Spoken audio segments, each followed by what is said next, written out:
ಯಾದಗಿರಿಯ ಚಿನ್ನಾಕಾರ ಗ್ರಾಮದಲ್ಲಿ ದಲಿತರಿಗೆ ಬಹಿಷ್ಕಾರ ವಿಚಾರ ಹಿನ್ನೆಲೆ ಅಧಿಕಾರಿಗಳು ದೌಡಾಯಿಸಿದ್ದಾರೆ. ಯಾದಗಿರಿ ಡಿಸಿ ಸುಶೀಲಾ, ಎಸ್ಪಿ ಪೃಥ್ವಿ ಶಂಕರ್, ಎಸಿ ಹಂಪಣ್ಣ ಚಿನ್ನಾಕಾರ ಗ್ರಾಮಕ್ಕೆ ಭೇಟಿ ನೀಡಿದ್ದು ದಲಿತ ಕುಟುಂಬಗಳಿಗೆ ಧೈರ್ಯ ತುಂಬಿದರು.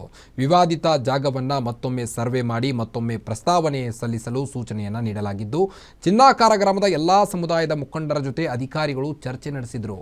ಘಟನೆ ಹಿನ್ನೆಲೆ ಹೇರ್ ಕಟಿಂಗ್ ಶಾಪ್ ಹಾಗೂ ಕೆಲ ಅಂಗಡಿಗಳಿಗೆ ನೋಟಿಸ್ ನೀಡುವಂತೆ ಡಿಸಿ ಸುಶೀಲ್ ಸೂಚನೆಯನ್ನು ನೀಡಿದರು. ಎಲ್ಲ ಸಮುದಾಯದವರು ಸಹಬಾಳ್ವೆಯಿಂದ ಬದುಕಬೇಕು. ಸಾಮಾಜಿಕ ಬಹಿಷ್ಕಾರ ಅನಿಷ್ಟ ಪದ್ಧತಿ ಸರಿಯಲ್ಲ. ಈ ರೀತಿ ಬಹಿಷ್ಕಾರ ಮುಂದುವರಿಯಬಾರದು. ಒಂದು ವೇಳೆ ಈ ರೀತಿ ಮುಂದುವರೆದರೆ ಕಾನೂನು ಕ್ರಮವನ್ನು ಕೈಗೊಳ್ಳಲಾಗುವುದು ಎಂದು ಡಿಸಿ ಎಚ್ಚರಿಕೆಯನ್ನು ನೀಡಿದ್ದಾರೆ.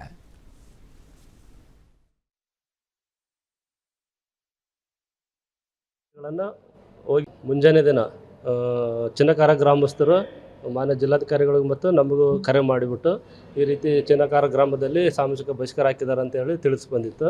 ತಕ್ಷಣವೇ ನಮ್ಮ ಸಹಾಯಕ ನಿರ್ದೇಶಕರಿಗೆ ನಾನು ದೂರವಾಣಿ ಮೂಲಕ ಸಂಪರ್ಕಿಸಿ ಸದರಿ ಗ್ರಾಮಕ್ಕೆ ಭೇಟಿ ನೀಡಿ ಪರಿಶೀಲಿಸಿ ವರದಿ ಕೊಡಲು ತಿಳಿಸಿದ್ವಿ. ಅದೇ ರೀತಿ ನಮ್ಮ ಸಹಾಯಕ ನಿರ್ದೇಶಕರು ಗ್ರಾಮ ಪಂಚಾಯಿತಿಗೆ ಮತ್ತು ಅಂಬೇಡ್ಕರ್ ಭವನ ಹಾಗೂ ಕೆಲವು ಅಂಗಡಿಗಳಿಗೆಲ್ಲ ವಿಸಿಟ್ ಮಾಡಿದ್ದಾರೆ. ಸಮಯದಲ್ಲಿ ಹಲವಾರು ಅಂಗಡಿಗಳು ಮುಚ್ಚಲ್ಪಟ್ಟಿದ್ದವಂತೆ. ತೆರೆದಿರುವಂಥ ಅಂಗಡಿಗಳನ್ನು ಹೋಗಿ ವಿಸಿಟ್ ಮಾಡಿ ಯಾವ್ದಾರಾದರೂ ಬಹಿಷ್ಕಾರ ಆಗ್ತಾ ಇದ್ದೀರಾ ಅಥವಾ ಯಾವುದಾದ್ರೂ ನೀವು ಭೇದ ಭಾವ ಮಾಡ್ತಾ ಇದ್ದೀರಾ ಅಂತಂದೇಳಿ ವಿಚಾರಿಸಿರುತ್ತಾರೆ.